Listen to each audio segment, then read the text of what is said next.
کتاب رحمت سورہ الکہف اٹھائیں۔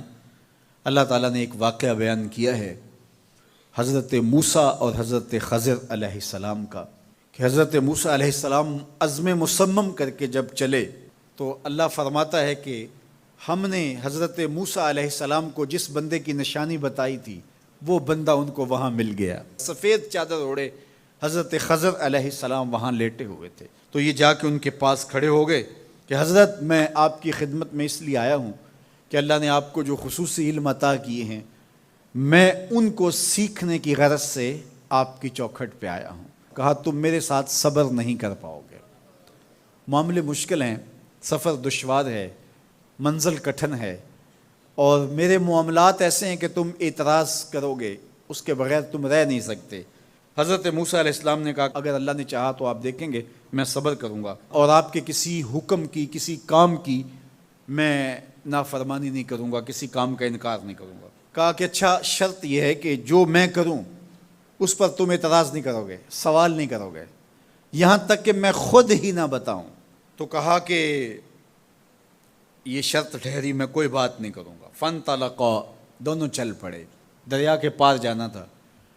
جو کشتی کا مالک تھا، کشتی بان تھا، وہ حضرت خضر علیہ السلام کو جانتا تھا تو اس نے کرایہ بھی نہیں لیا، لیکن جب کشتی پر سوار ہوئے تو عصا مار کے حضرت خضر علیہ السلام نے کشتی کا ایک پھٹا توڑ دیا۔ تو بے ساختہ حضرت موسیٰ علیہ السلام نے کہا آپ نے پھٹا توڑ دیا، یہ سارے ڈوب جائے؟ کہا میں نے کہا تھا نا تم میرے کاموں پہ صبر نہیں کر پاؤ گے۔ تو حضرت موسیٰ کو یاد آیا، کہا میں بھول گیا تھا، اس پر مواخذہ نہ کیجیے۔ پھر دونوں چل پڑے۔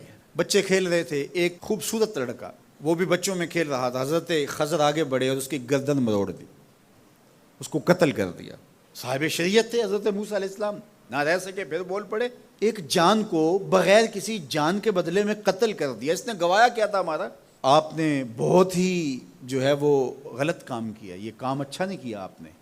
کہا میں نے کہا نہیں تھا کہ تم میرے ساتھ صبر نہیں کر پاؤ گے۔ کہا ایک موقع اور دے دیجئے، اب اگر میں نے کوئی اعتراض اٹھایا تو پھر دوبارہ مجھے آپ اپنی صحبت میں نہ رکھیے، عذر تمام ہو جائے گا۔ پھر دونوں چل پڑے، یہاں تک کہ ایک بستی میں دونوں آئے تو آپ نے بستی والوں سے کہا کہ ہم مہمان ہیں، آپ ہماری مہمان نوازی کیجیے، کھانا کھلائیے۔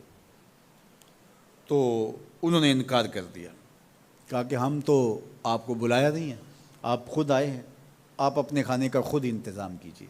گزر رہے تھے گلی سے تو ایک دیوار گرنا چاہ رہی تھی، تو جلدی سے اس دیوار کو مرمت کر دیا۔ کہا حضرت ہم اگر چاہتے تو اس پہ اجر لے سکتے تھے، انہوں نے ہمیں کھانا تک نہیں دیا اور ہم ان کی دیواریں سیدھی کر رہے ہیں۔ کہا اب تمہاری میری جدائی ہو گئی، تم نے یہ بھی اعتراض کر دیا۔ تو انہیں یاد آیا کہ وہ یہ بھی اعتراض ہو گیا، اب میں تمہیں بتاتا ہوں کہ یہ 3 کام میں نے کیوں کیے۔ اللہ اکبر۔ اب سنیے، قرآن ہمیں بتاتا ہے کہ ظاہری علم بھی ہوتا ہے لیکن کوئی باطنی علم بھی ہوتا ہے۔ کہا وہ پہلی بات کشتی والی سنو، یہ 2 مسکین بچوں کی کشتی تھی، ان کے گھر کا چولہا اس کی کمائی سے جلتا تھا۔ دریا کنارے کنارے ایک ظالم بادشاہ رہا تھا جو لوگوں کی کشتیاں چھین رہا تھا، ہم نے تھوڑا سا عیب لگا دیا، وہ ٹوٹی کشتی چھوڑ کے چلا گیا۔ اب وہ تھوڑے سے پیسے لگا کے کشتی مرمت کرا لیں گے، گھر کا چولہا جلتا رہے گا، بتاؤ اچھا کیا یا برا کیا؟ کہا رہی بات اس بچے کی جس کو ہم نے قتل کیا، اس کے ماں باپ مومن تھے، نیک تھے، صالح تھے، بچے نے بڑا ہو کے بہت برا ہونا تھا، ہم نے اس کو قتل کر دیا، اللہ اس کے بدلے ان کو بہتر اولاد دے گا۔ علماء تفسیر نے لکھا ہے اس بچے کے بدلے میں اللہ نے ان والدین کو ایک بیٹی عطا کی جس کی نسل سے 70 نبی پیدا ہوئے۔